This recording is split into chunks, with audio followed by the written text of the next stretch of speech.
네, 2월 29일이었습니다. 이재용 소카 대표가 청와대 이 청원 게시판에 글을 올렸습니다. 뭐 익명으로 올리긴 했지만 이재용 대표라는 걸 금방 알 수 있는 내용이 있었었는데요.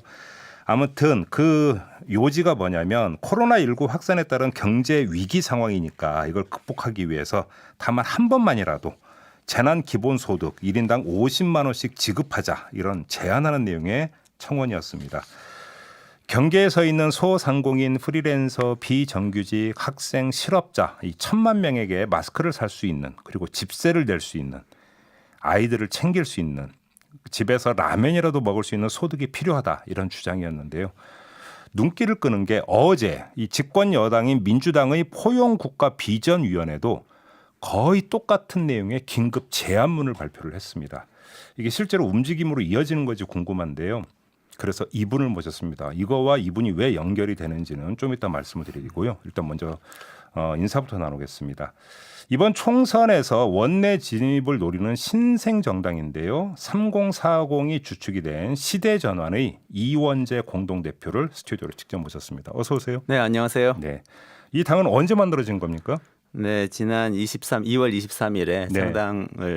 창당 대회를 열고 네. 창당을 완료했습니다. 그 당명이 시대전환이 당명입니다. 시대전환입니까? 시대를 바꾸자 이런 얘기입니다. 그러니까 당의 색깔을 한마디로 그러니까 어필해 주신다면 어떤 정당으로 그러니까 소개를 해주시겠습니까? 30, 40대가 주도하는 이 정당이고요. 네. 그리고 입법 노동자가 돼서 일을 열심히 하는 국회의원이 되자 이런 생각으로 만든 정당이에요. 그래서 이번 총선에 네.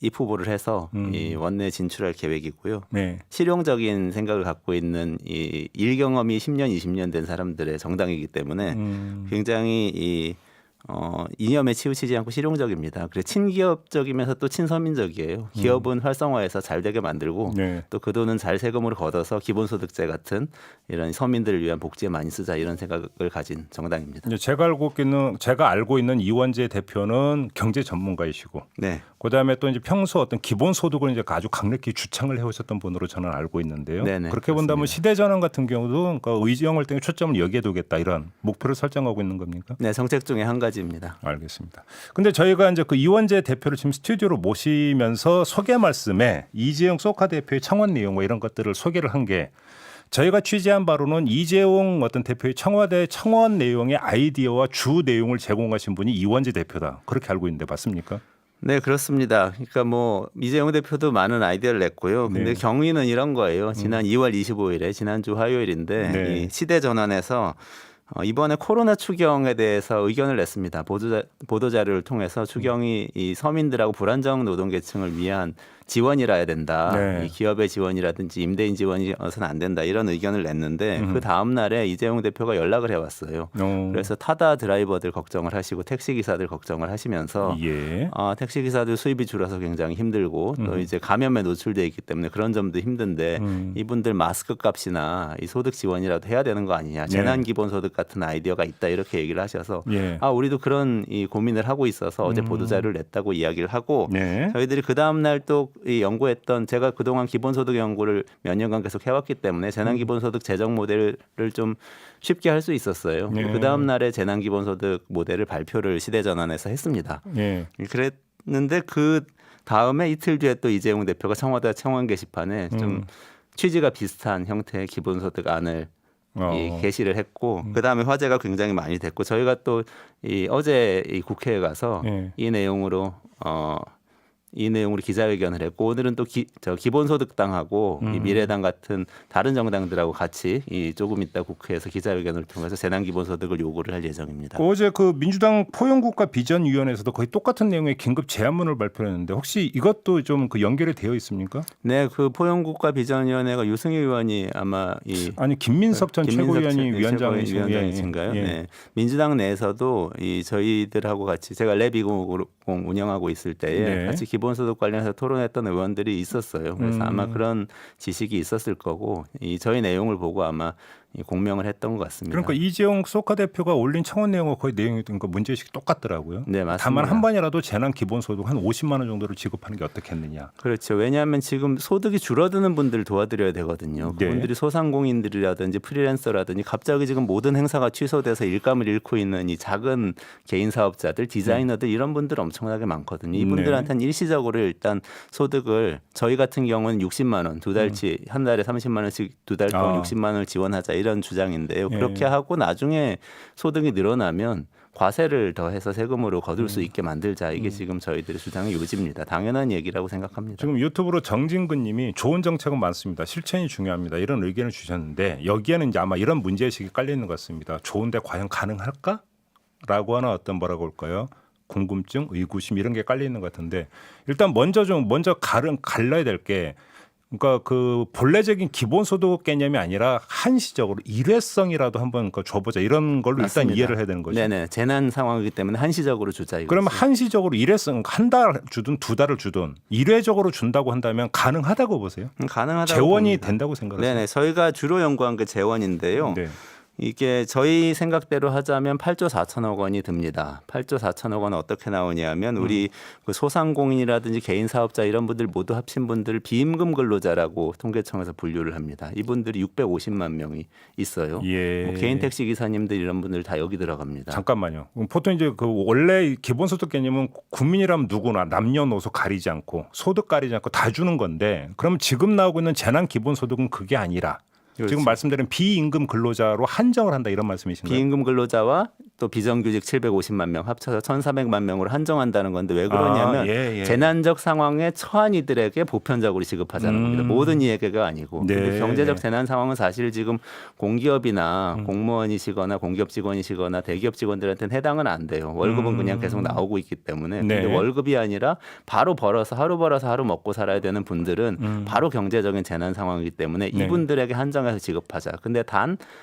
선별하기 너무 복잡하고 오래 걸릴 거니까 그렇죠. 이런 상태에 있는 분들을 이렇게 카테고리를 넓게 잡아서 모두에게 지급하고 예. 나중에 세금으로 회수하는 방법을 쓰자 이런 거고요. 예. 재정도 좀 추계를 해봤습니다. 근데 예. 일단 정부에서 발표한 이번 민생경제 종합대책이 20조 원 규모입니다. 예. 그래서 이 20조 원 규모 중에서 8조 4천억 원은 쓸 수 있다. 일단 이렇게 보이고요. 20조 원 규모 안에 임대인들의 이 세금을 깎아준다든지 착한 네. 임대인 제도라고 해서 그런 것들인데 그런 것들은 뭐 사실 할 필요는 별로 없다고 생각을 하고 네. 그 재정 안에서 8조 4천억 원도 마련할 수 있고 또 하나는 이 그 정부 관료제의 문제인데요. 지금 재난관리기금이라는 것이 있습니다. 네. 재난관리기금 재구호기금이 원래 이럴 때 쓰라고 있는 것인데 예. 5조 2천억 원 정도가 있어요. 아, 5조가 넘습니까? 그렇습니다. 예. 근데 이거 다 통장에 들어 있습니다. 근데 실제로 집행하고 있는 것이 한 700억 원 정도밖에 안 되는데 네. 이 돈을 지금 같은 경우에 경제적 재난을 선포하고 이게 자연재해가 아니지만 이분들한테는 굉장한 재난이기 때문에 이분들에게 적극적으로 푸는 방식을 고려를 해볼 수 있다 이렇게 생각합니다. 그럼 5조 원에 더해서 3조 4천억 원 정도만 마련을 하면 되기 때문에 충분히 가능한 액수입니다. 일단 이게 이제 기본소득 개념은 아니지만 아베 정권 같은 경우도 뭐 일본인들에게 뭐 상품권 이런 걸 일괄 지급하고 이런 적이 있었죠. 그런 적이 있었죠. 근데 그거는 또 재난 상황에서 그랬던 것은 아니고 예, 물론 지금 이거는 그렇긴 하지만 네, 예. 소득 감소 상황을 확실하게 재난으로 인지하고 대책을 마련하자. 그러니까 이제 정부가 추경을 편성한다 뭐 한다 하면서 이제 각종 지원책을 내놓고 있는데 이게 좀 파편적이고 뭐 하니까 차라리 그러지 말고 묶어서 일괄적으로 확 주는 게 더 효과적이지 않겠는가. 그렇죠. 지금 사람들이 가장 고통을 겪는 것은 소득이 줄어든 것이기 때문에 직접적으로 소득을 지원하는 정책을 펴야 된다 이런 얘기입니다. 근데 그러니까 사실은 이제 그 따지고 들어가면 이게 이제 그 긴급 자금이라는 성격이 있기 때문에 이해는 하지만 코로나19로 인한 어떤 경제적인 여파가 한두 달에 끝나지 않을 거라는 것도 생각을 하게 되면 또 그것도 너무나 한계가 있는 거 아니겠습니까? 접근법에. 그러니까 그걸 생각을 하자면 더 그렇다고 생각합니다. 그러니까 지금처럼 갑자기 모든 자영업자들, 모든 프리랜서들이 다 소득이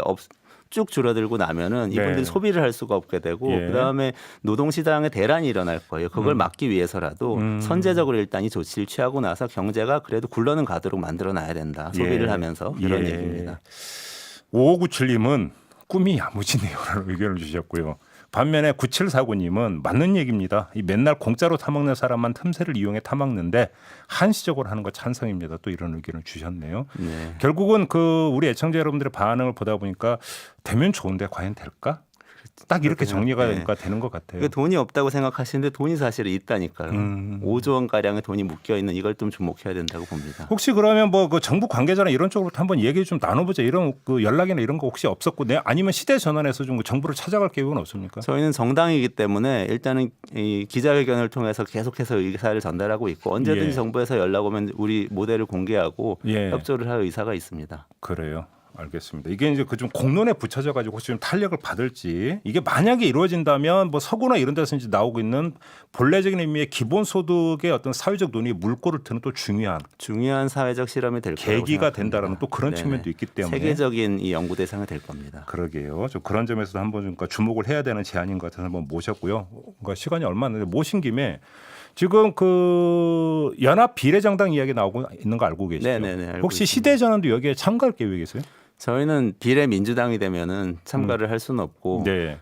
그렇지만 진보적인 정당들, 작은 의제 정당들이 플랫폼을 이루어야 된다는 주장은 저희들이 처음부터 해왔던 주장입니다. 아, 그런데 그런가요? 지금처럼 정치공학적으로 민주당의 의석을 늘려주기 위해서 연합을 하는 것은 그건 선거법 취지에도 맞지 않고 예. 그것은 옳지 않다고 생각해서 거기엔 참여를 할 수가 없습니다. 근데 이제 그 예를 들어서 이제 여러 어떤 진보 성향의 어떤 정당들이 모여서 연합을 해서 그런 비례 후보를 내는 거라는 큰 틀이라면 거기는 동의한다 이런 말씀이신 거고요. 그 틀은 나쁘진 않다고 생각하는데요. 뭐 모였다가 나중에 출당을 시켜서 의원을 유지하고 이런 이 정치공학은 저희는 있어서는 안 된다고 그러면 이제 생각합니다. 모이면 한번 그렇게 되면 계속 그렇게 가야 된다. 포데모스처럼 연합정당 형태로 그 정당들이 당내 활동을 하면서 계속 가야 된다. 그러면서 힘을 가져야 된다고 봅니다. 예. 그럼 시대전환은 뭐 그 비례대표는 그렇다시고 지역구 후보도 낼 계획이 있어요? 지역 후보도 낼 계획이고요. 저희는 기본적으로는 양극단에 치우치지 않은 사람들이기 때문에 예. 그 제3지대에서 뭔가 이 극단적인 것을 싫어하는 분들이 대안을 찾아서 와서 투표를 해주시기를 기대하고 있습니다. 지금 뭐 그 지금 중간은 말씀하셨으니까 지금 그 이원재 대표께서는 2012년 대선 때 안철수 캠프에도 참여를 하셨던 것으로 제가 알고 있는데요. 네네. 안철수 대표의 그러니까 최근 정치적 행보는 어떻게 평가하십니까? 시간이 얼마 없네요. 짧게. 네, 안철수 대표가 2012년에 시작하면서 한나라당의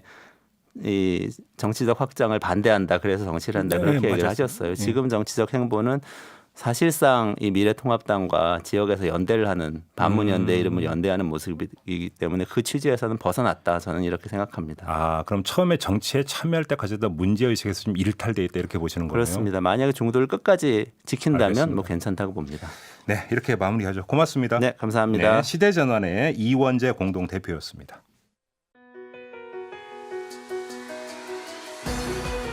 이슈의 핵심을 꿰뚫는 예리한 시선, 믿고 듣는 진품 시사 김종배 시선 집중.